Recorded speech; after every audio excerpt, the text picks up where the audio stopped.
Before you do anything else right now, before you scroll, before you skip, before you decide whether this is for you, I want you to take one slow breath and feel the weight you carried to bed last night. Not a metaphor, the actual weight.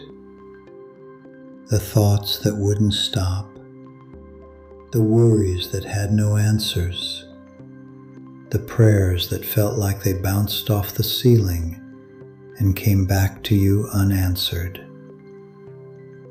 You know that feeling.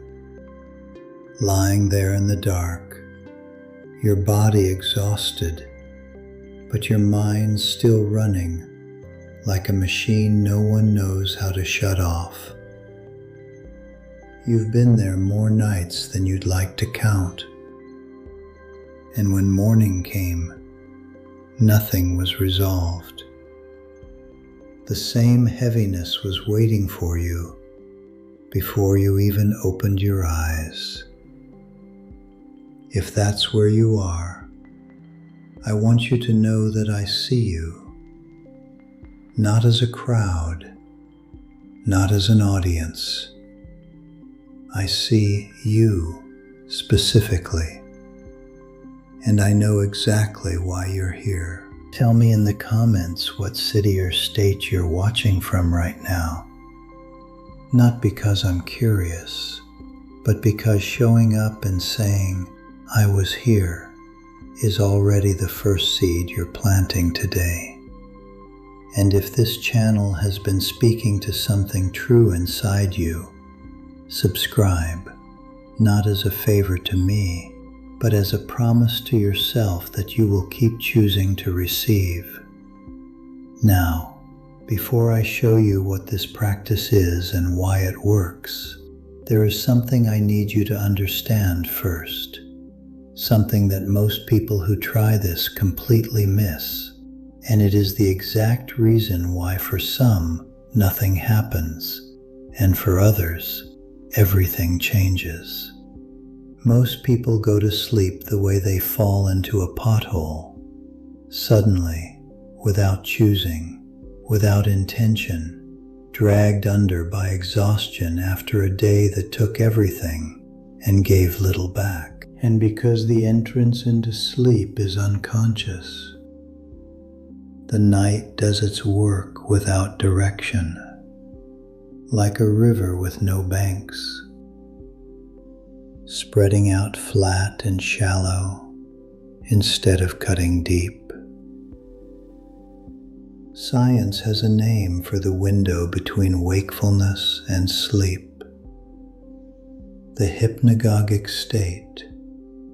And what researchers at institutions like Stanford have documented is that during this threshold, as the brain shifts from beta waves down into alpha and then theta, the critical mind relaxes its grip and the subconscious becomes directly, almost dangerously receptive to whatever impression was placed there last.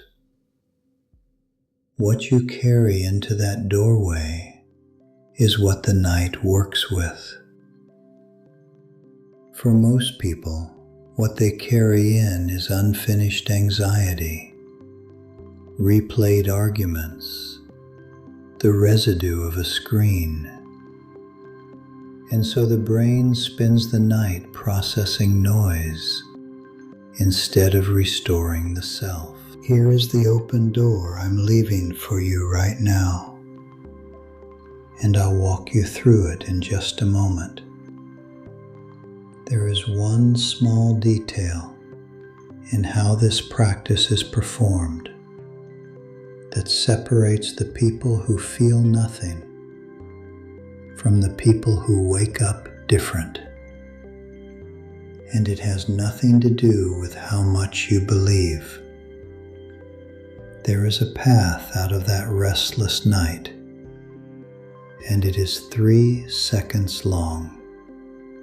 not a program, not a regimen, not another discipline to feel guilty about abandoning.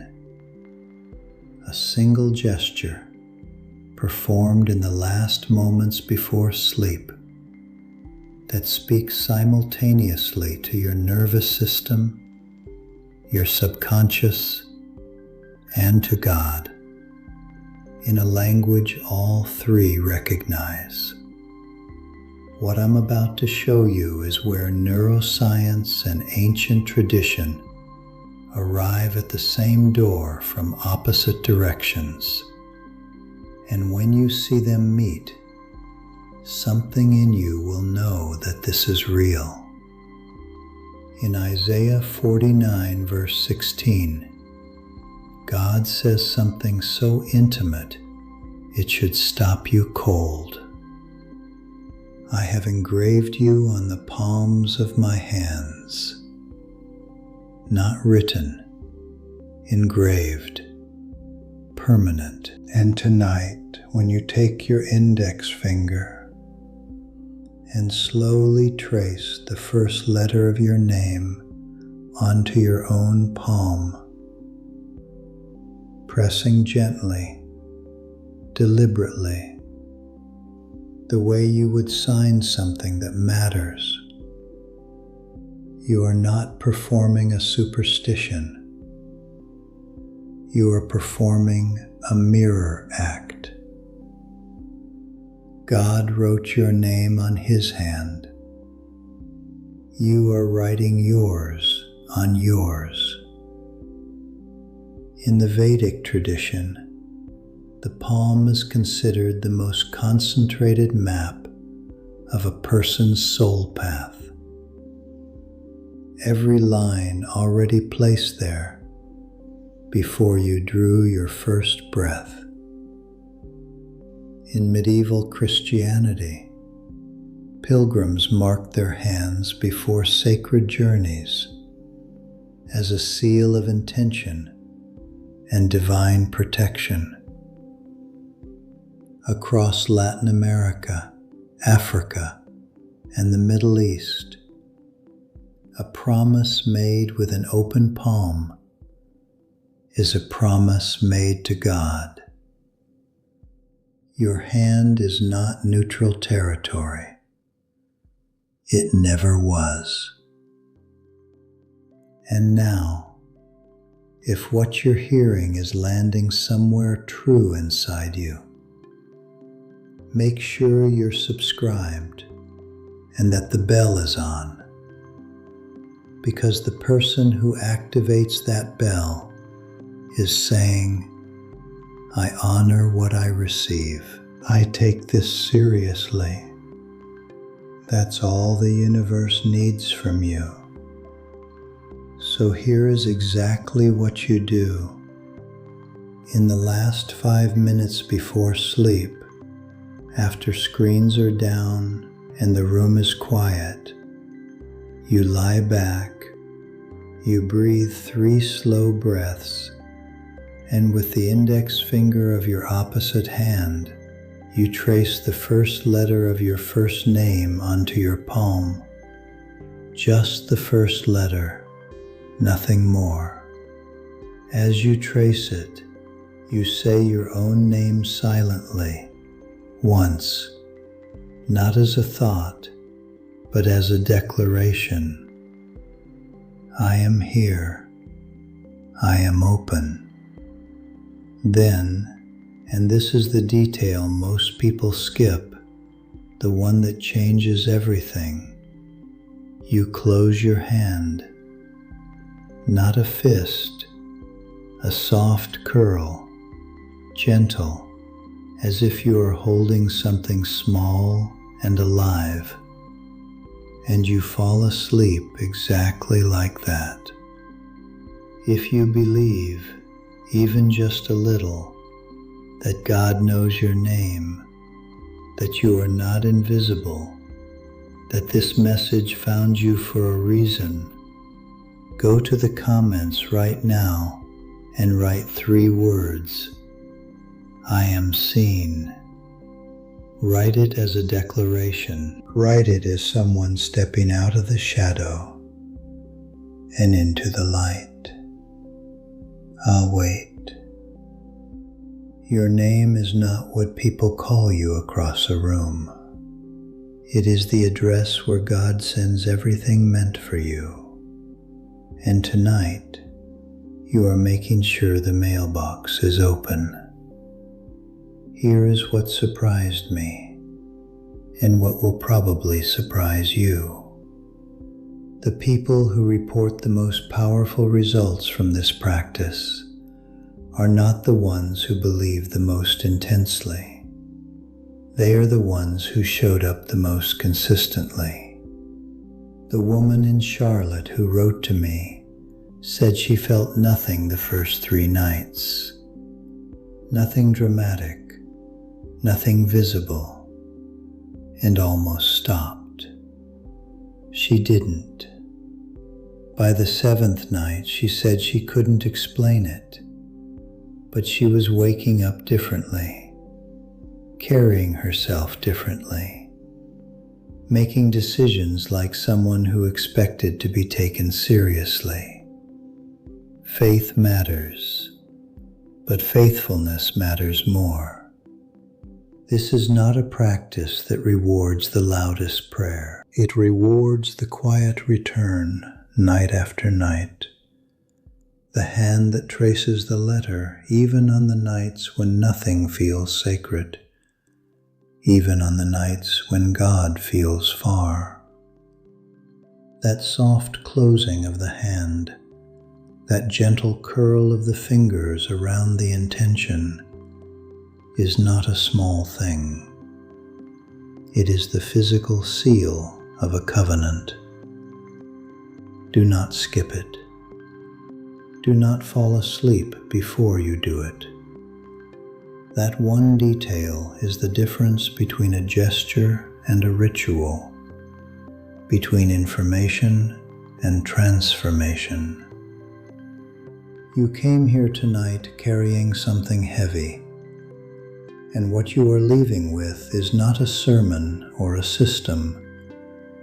It is a key, small enough to fit in the curl of your own hand. You are not being asked to become more disciplined, more faithful, more spiritual. You are being asked to do one thing for 3 seconds before you close your eyes tonight.